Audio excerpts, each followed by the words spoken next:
મારી પાસે એક સવાલ છે કે તમે જ્યારે પણ ગુજરાતમાં કોઈ પણને એગ્રીકલ્ચર જમીન ખરીદો છો વેચો છો ત્યારે તમારે ને મહત્ત્વના મુદ્દા કયા ધ્યાનમાં રાખવા જોઈએ.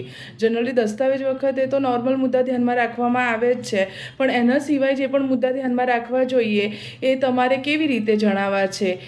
તો જનરલી 7/12 હકપત્રક, જૂની નોંધો, આ બધું તો જનરલી બધા જોતા જ હોય છે અને બધા એડવોકેટ્સને એ બધું કમ્પ્લીટ ધ્યાનમાં રાખીને જ કમ્પ્લીટ કરતા જોઈએ. પણ જ્યારે આપણે ખેડૂત મિત્રોની વાત કરીએ તો ખેડૂત મિત્રો એવા ઘણા બધા કાયદાઓથી અજ્ઞાન હોય છે, જેના કારણે ને એમને ભવિષ્યમાં ને નાની મોટી તકલીફોનો સામનો કરવો પડતો હોય છે.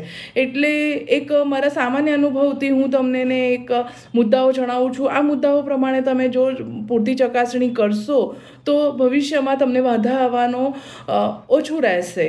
જેમ કે તમે 7/12 અને હકપત્રક 8નું હકપત્રક ને એ બધું તો તમે જોઈ જ રહ્યા છો. સાથે ને પાણીપત્રક પણ તમે જુઓ છો. હાલના માલિકી કોની છે અને એ માલિકી છે તેમને કેવી રીતે મળી છે, એ માલિકીની તમારે હિસ્ટ્રી શું છે, પ્રમોલ્ગેશનથી અત્યાર સુધીની અને લાઇન ઓફ ચેન્જ ડોક્યુમેન્ટ્સ જે બી છે એ કેવી રીતે કમ્પ્લીટ થયા છે એ જોવાનો છે. અને જે તે જમીન છે એ જમીનનો વિસ્તાર જે પ્રાઇવેટમાં આપણી ન કરાવડાવવી જોઈએ. જનરલી જે ગવર્મેન્ટના ડીઆરએલમાંથી થતી હોય એ જ પ્રમાણે તમારે માપણી કરાવડાવવી જોઈએ. જમીનનો ચતુર્સીમા શું છે એ ખાસ નોંધવી જોઈએ, જેથી કરીને ભવિષ્યમાં તમે કોઈ પણ તકરારમાં સામેલ ન થાઓ.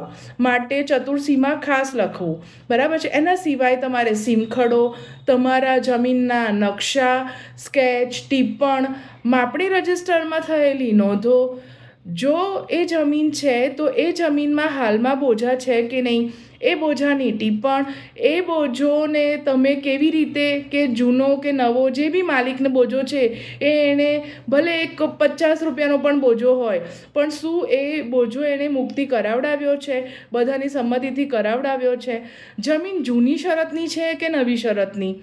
જમીન જૂની શરતની દેખાય છે પણ જૂની નોંધો તપાસવી જોઈએ કે એ જમીન પહેલાં નવી શરતની હતી. પ્રીમિયમ અને જરૂરી પેનલ્ટીઓ ભરીને એ જમીન તમારીને જૂની શરતમાં ફેરવવામાં આવી છે. એ ફેરવતી વખતે એમને ને જરૂરી જે પણ કાયદાઓ છે એ કાયદાઓને ધ્યાનમાં રાખીને ફેરવાઈ છે.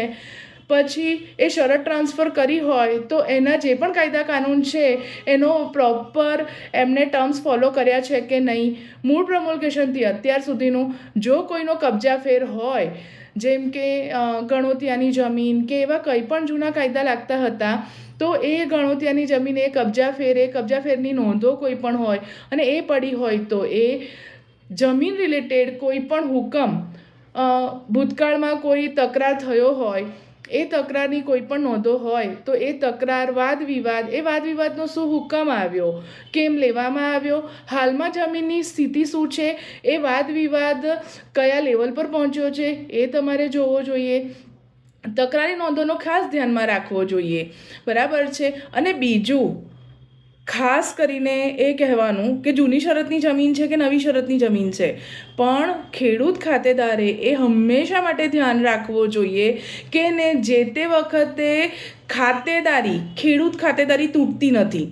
પહેલાં એવું થતું હતું કે ઓનલાઈન ના હોવાના કારણે વચ્ચે કોઈ પણ ખેડૂત ખાતેદાર ના હોય તો પણ જમીન ખરીદી શકતો હોય. એના પછી ઉત્તરોત્તર એ જમીન વેચાતી ગઈ અને હાલમાં તમે સપોઝ ને 4થી 5મી કે 10મી ને પાર્ટી છો, પણ એ વખતે ને જો વચ્ચે કોઈની પણ એ ખેડૂત ખાતેદારી તૂટતી આવશે તો જમીન શ્રી સરકાર થવાના ચાન્સીસ વધી જાય છે.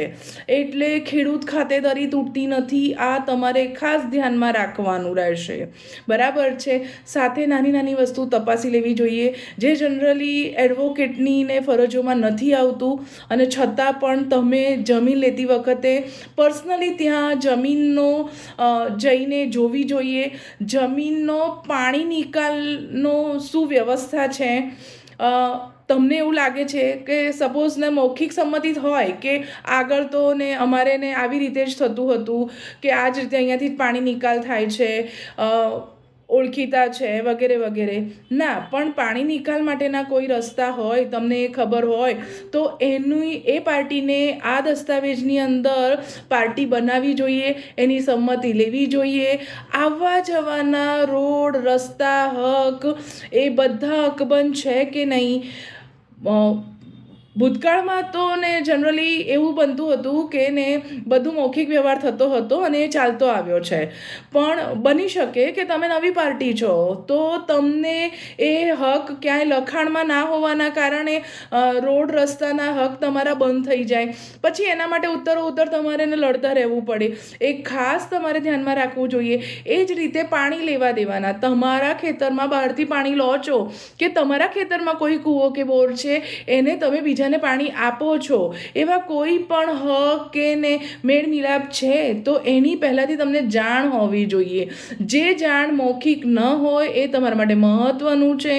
અને જો એ લેખિત હોય તો જે તે ખેતરની પાર્ટીને તમારા આ દસ્તાવેજની સાથે લખાણ કરાવી લેવાનું રહેશે.